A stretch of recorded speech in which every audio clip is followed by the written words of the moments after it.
The world's oceans cover 71% of the Earth's surface and contains 97% of Earth's water. The powerhouse of the water cycle is the sun, which shines down on Earth, thus heating the water.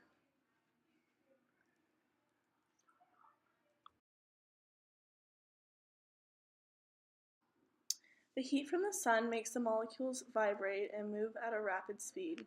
The molecules are then released into the atmosphere as vapor. This is the process of evaporation.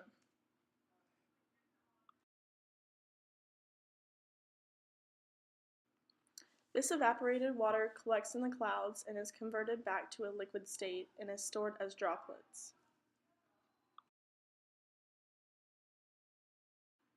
Once the clouds become supersaturated, water is released into the atmosphere and on the earth as rain, sleet, snow, or hail, depending on the temperature. This is precipitation.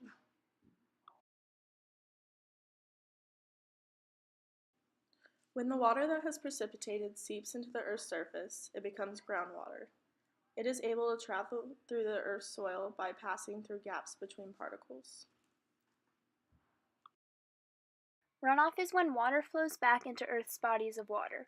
Only about 35% of precipitation finds its way back to the ocean or sea, while the other 65% is either absorbed into the soil or evaporated right back into the clouds.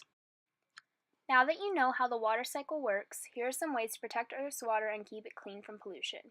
Do not flush hazardous waste such as chemicals, medicine, and cooking grease down the drain. Avoid using the garbage disposal and keep your waste in solid form.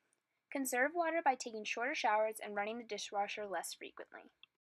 Also, avoid producing e-waste, which is a growing environmental issue that is due to toxins such as mercury and lead leaking from landfills into local water sources. By doing some of these things every day, you can help keep Earth's water cleaner. Water, okay, water.